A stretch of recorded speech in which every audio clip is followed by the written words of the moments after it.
Good afternoon, everybody, and welcome to episode 183 of Love at First Scent with me, Persolaise, coming to you live from YouTube. Please consider subscribing to my channel if you haven't already done so, and do click on the little bell so that you get notifications of new videos.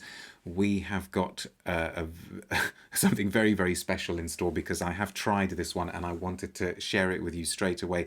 And some of you may be able to guess why I've also brought this guy out here for a bit of a comparison.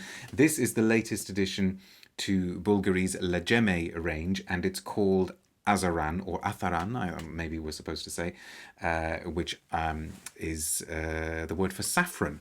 And I'm just going to go on the tablet, as per usual, to make sure that things are coming through loud and clear. Angela gets the first comment again. Hi again, everyone, and Audrey's here too. I'm very interested in this one, says Keith. Hello, beautiful people, says Yura. Bonjour from Paris, says Chang. Keep the comments and the questions coming. Now, this has been released as part of a duo. Some of you, well, you had me at saffron, says Udo Pantograph. Ooh, I think I was had at saffron as well, so to speak. This has come out as part of a duo. Many of you will be aware that the Le Gemme scents come out, I think, pretty much always, certainly most of the time, as a masculine and a feminine. The feminine I haven't tried yet. It's I know it's a composition by Alberto Morillas. This is by Jacques Cavallier. Same as I think all of the masculines in the range. I may be wrong, but this is one of the good ones. This is one of the good ones. Now this is Falkar from a few years ago, which again regular viewers will know I fell in love with straight away because it was a really, really powerful Arabian leather. Then I think we had Cobra, which we fondly, affectionately linked with G.I. Joe and called it Cobra, etc., etc.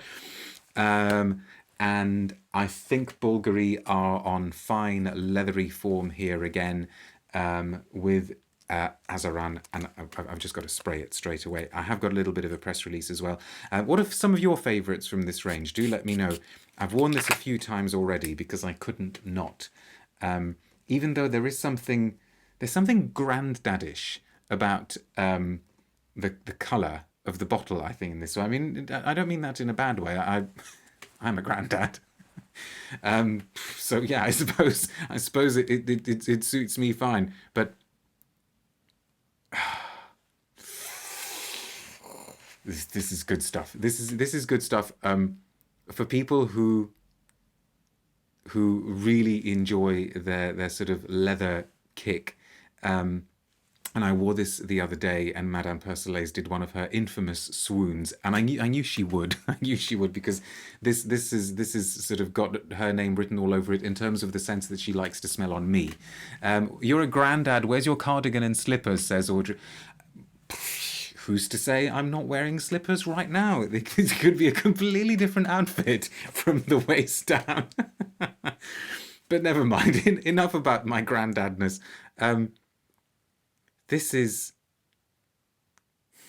See, I have to be very, very careful with leather scents, and I'll explain what I mean, because leather scents and frankincense compositions are a very, very easy sell for me.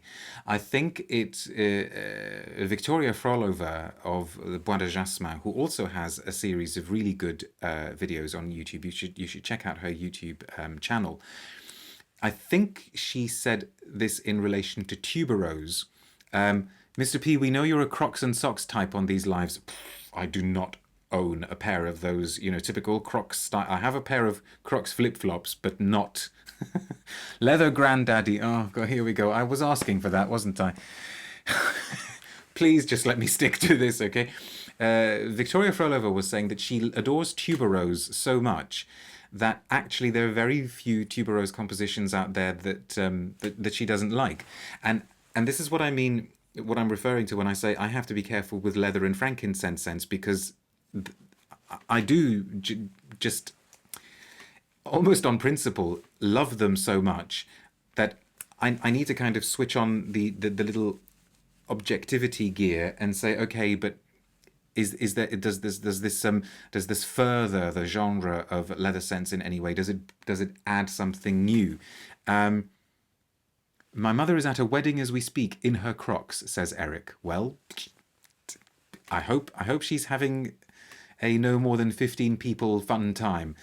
To us, you are Papa Persolaise says, change the subject. I wish I'd never said anything now. So, what does this bring to it?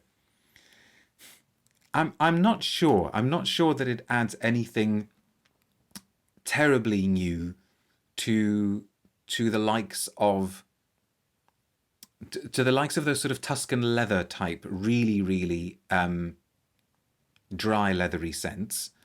But that's not to say that it's a Tuscan leather clone, because it isn't a Tuscan leather clone at all. I mean, there are Tuscan leather clones out there. This isn't one of them, because it doesn't have that raspberry strawberry like opening, that tart fruit opening, and it is very much about the dryness of the saffron. But I suppose what it does do a little bit, you know what? As I'm smelling it now, it's almost, and how amazing does this sound? It is almost like a cross between the leather of Tuscan leather and the real testosterone pumping, hairy chested, and yet still soft beeswax powdery largeness of Chanel Antaeus. And so, yeah, that makes it pretty special. Now, I brought Falkar along because I deliberately haven't smelt Falkar in relation to Azaran, because I thought, no, let's do a sort of comparison in a live video, just to see what immediately springs to mind. Now, from memory, Falkar was much more about tannery notes and, well, let's see. Yeah, although now that's actually coming across as fresher and lighter and more citrusy at the top. Yeah, maybe that's the difference.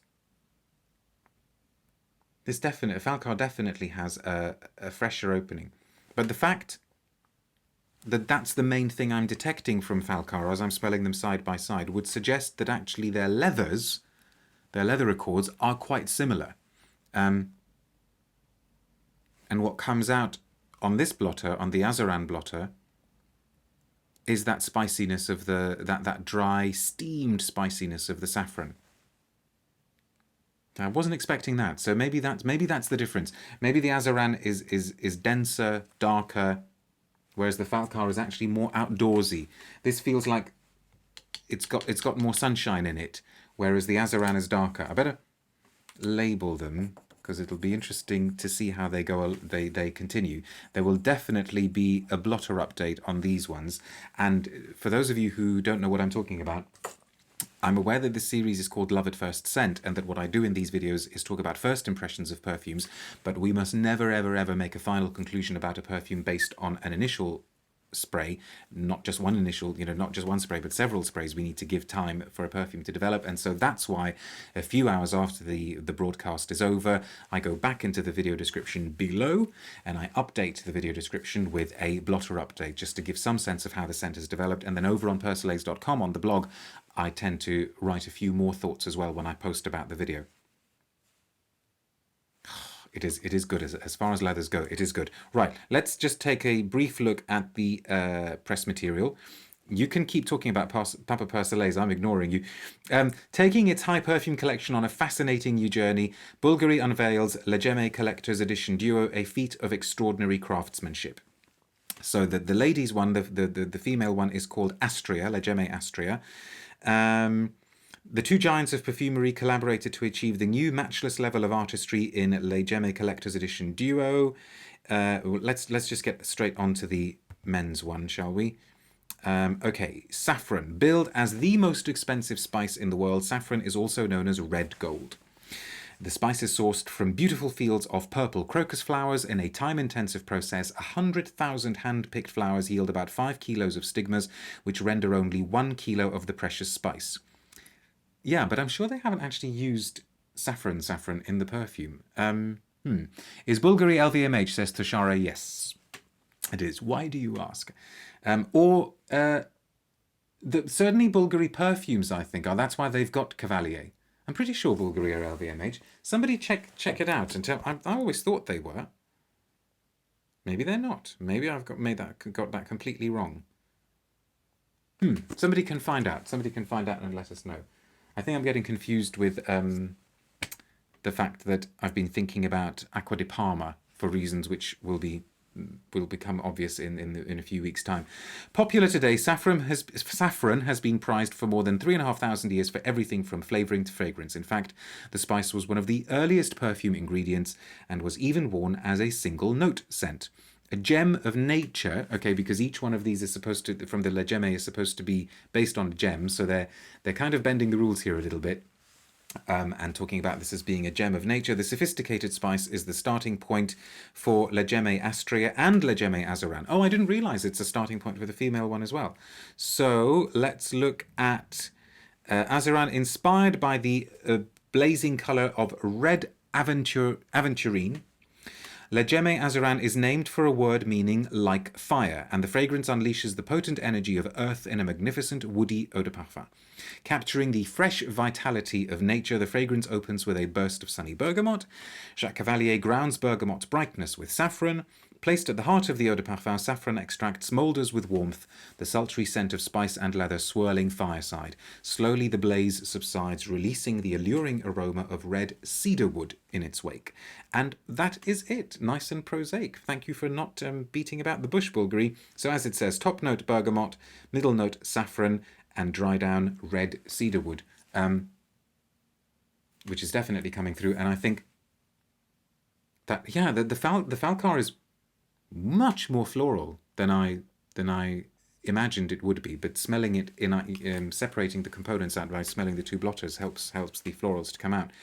And I think that's it. So let's go back to the comments and see what people are saying. Good luck, Angela, says Audrey. Oh, why are they wishing you luck? I start my new job in HomeSense tomorrow. Ah, fantastic. I was thinking about hoping everything was going well for you. And I hope that you don't get swamped by too many customers tomorrow.